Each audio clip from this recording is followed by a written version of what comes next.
I was here 4 years ago, and I remember at the time that the talks weren't put online. I think they were given to TEDsters in a box set of DVDs, which they put on their shelves, where they are now. And actually, Chris called me a week after I'd given my talk and said, "We're going to start putting them online. Could we put yours online?" I said, "Sure." And 4 years later, as he said, it's been seen by it's been downloaded 4 million times. So I suppose you could multiply that by 20 or something to get the number of people who've seen it. And as Chris says, there is a hunger for videos of me. You know.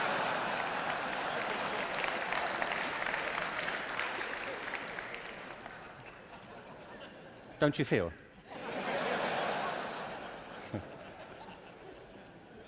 So this whole event has been an elaborate build-up to me doing another one for you, so here it is.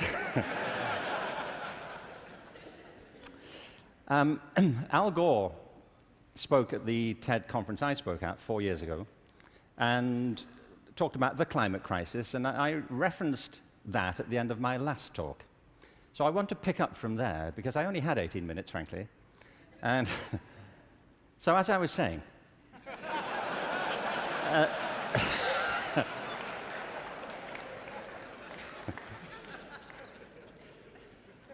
you see, he's right. I mean, there is a major climate crisis, obviously, and I think if people don't believe it, they should get out more.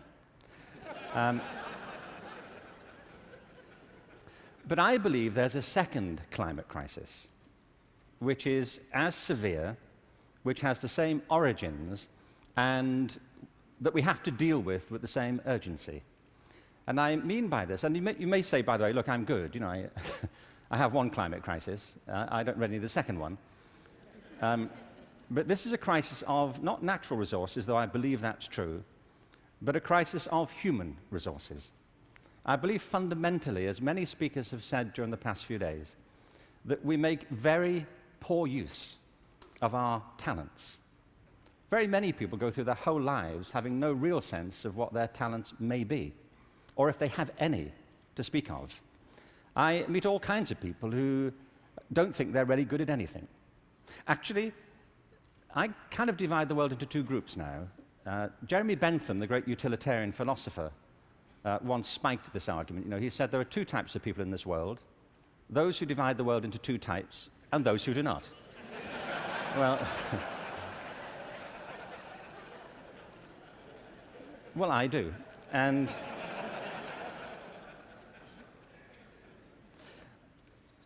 I meet all kinds of people who don't enjoy what they do. They simply go through their lives getting on with it. They get no great pleasure from what they do. They endure it rather than enjoy it and wait for the weekend. But I also meet people who love what they do and couldn't imagine doing anything else. If you said to them, "Don't do this anymore," they'd wonder what you were talking about. Because it isn't what they do, it's who they are. They say, "But this is me. You know, it would be foolish for me to abandon this because it speaks to my most authentic self." And it's not true of enough people. In fact, on the contrary, I think it's still true of a minority of people. And I think there are many possible explanations for it. And high among them is education. Because education, in a way, dislocates very many people from their natural talents. And human resources are like natural resources. They're often buried deep. You have to go looking for them. They're not just lying around on the surface. You have to create the circumstances where they show themselves. And you might imagine education would be the way that happens, but too often it's not. Every education system in the world is being reformed at the moment, and it's not enough. Reform is no use anymore, because that's simply improving a broken model. What we need, and the word's been used many times during the course of the past few days, is not evolution, but a revolution in education. This has to be transformed into something else.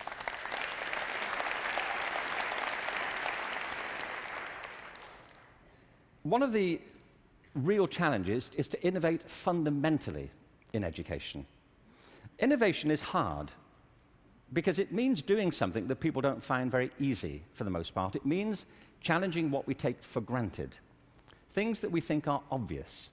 The great problem for reform or transformation is the tyranny of common sense. Things that people think, well, they can't be done any other way because that's the way it's done. I came across a great quote recently from Abraham Lincoln, who I thought you'd be pleased to have quoted at this point. He said this in December 1862 to the second annual meeting of Congress. I ought to explain that I have no idea what was happening at the time. We don't teach American history in Britain. We suppress it. You know, this is our policy, so... So no doubt something fascinating was happening in December 1862, which the Americans among us will be aware of. But he said this: the dogmas of the quiet past are inadequate to the stormy present.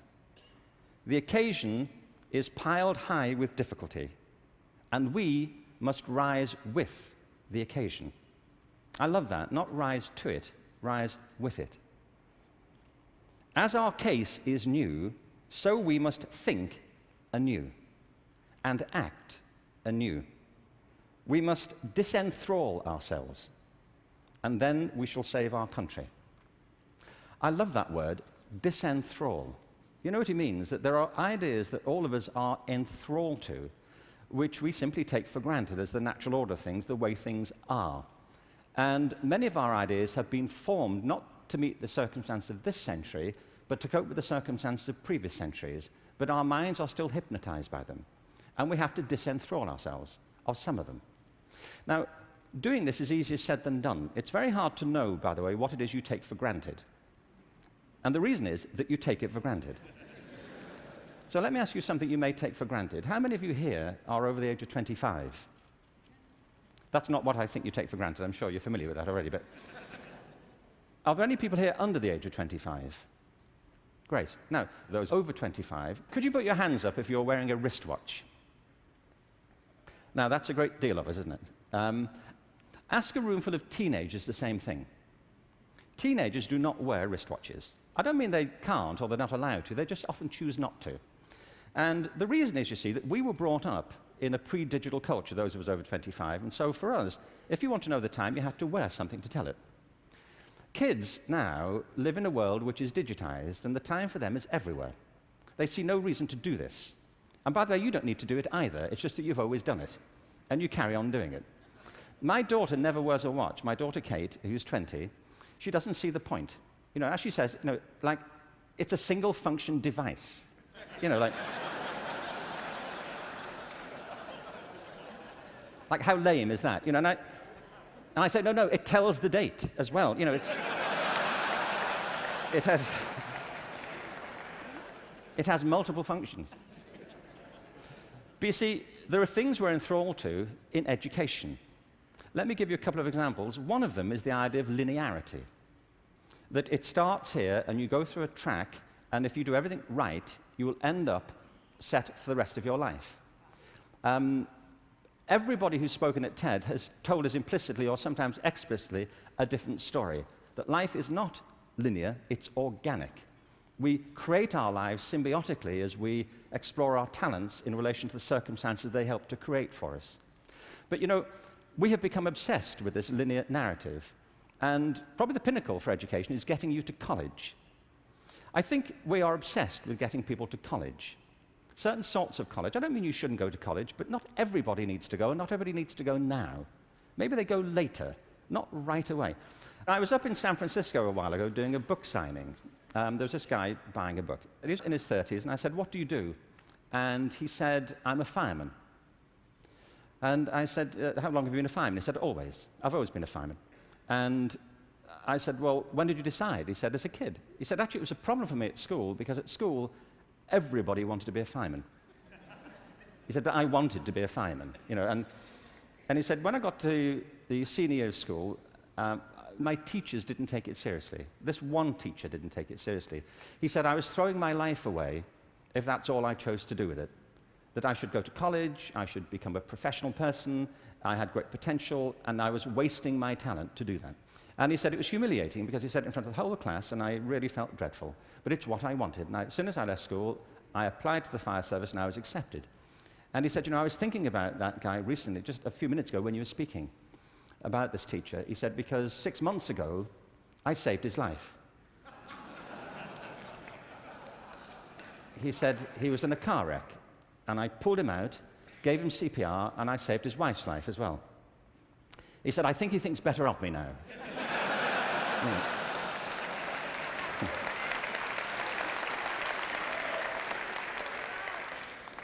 You know what I mean?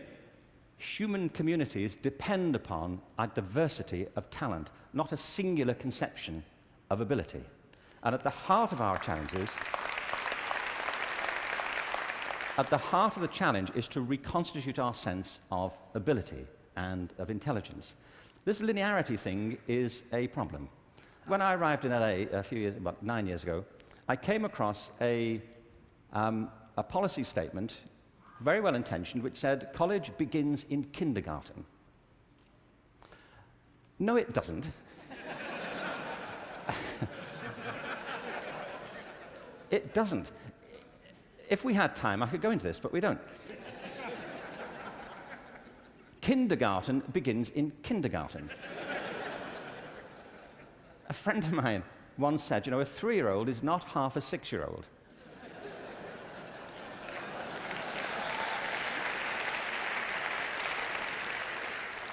They're 3. But as we just heard in this last session, there's such competition now to get into kindergarten, to get to the right kindergarten, that people are being interviewed for it at 3. Kids sitting in front of unimpressed panels, you know, with their resumes. Flicking through it, saying, what, this is it?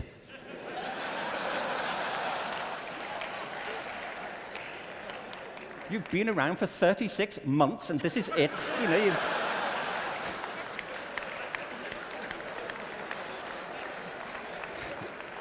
you've achieved nothing. I mean, spent the first 6 months breastfeeding, what I can say.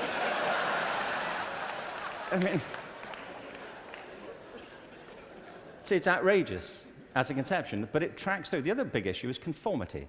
We have built our education systems on the model of fast food. This is something Jamie Oliver talked about the other day. You know, there are 2 models of quality assurance in catering. One is fast food, where everything is standardized.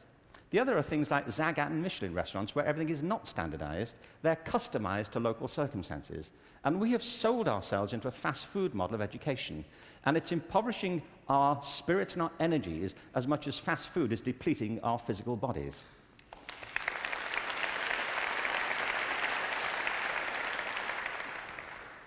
I think we have to recognize a couple of things here. One is that human talent is tremendously diverse. People have very different aptitudes. I worked out recently that I was given a guitar as a kid at about the same time that Eric Clapton got his first guitar.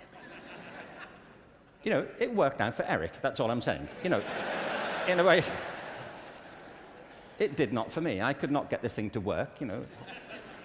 No matter how often and how hard I blew into it, you know, it just wouldn't work. But it's not only about that, it's about passion. Often people are good at things they don't really care for. It's about passion and what excites our spirit and our energy. And if you're doing the thing that you love to do, that you're good at, time takes a different course entirely. My wife's just finished writing a novel, and I think it's a great book. But she disappears for hours on end. You know this. If you're doing something you love, an hour feels like 5 minutes. If you're doing something that doesn't resonate with your spirit, 5 minutes feels like an hour.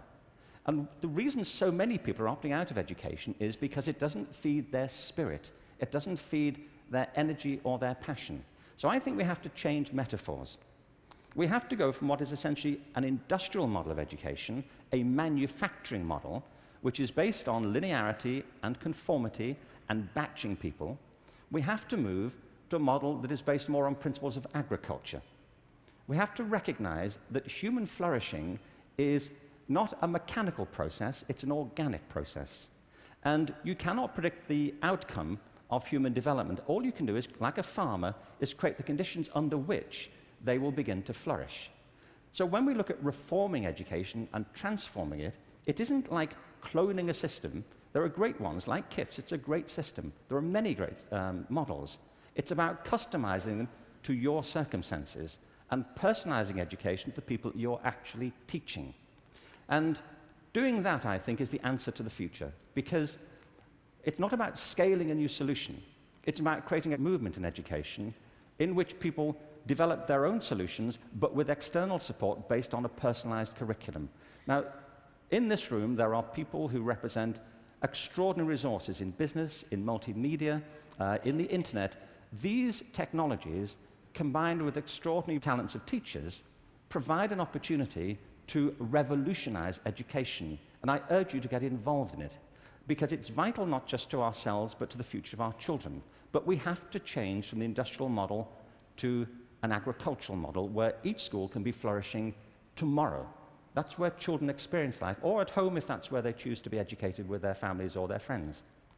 There's been a lot of talk about dreams over the course of this few days. And I wanted just to, very quickly, I was very struck by Natalie Merchant's songs last night, recovering old poems. I wanted to read you a quick, very short poem from W.B. Yeats, who some of you may know. He wrote this to his love, Maud Gone, and he was bewailing the fact that he couldn't really give her what he thought she wanted from him.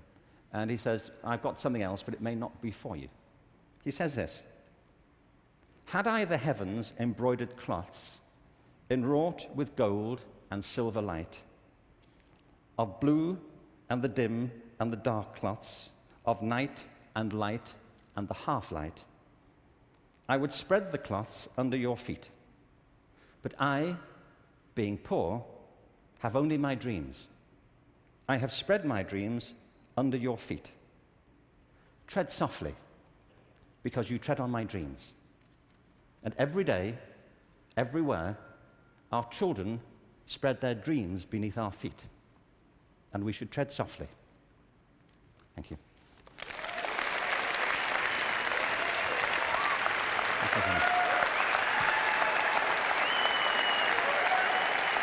Thank you very much.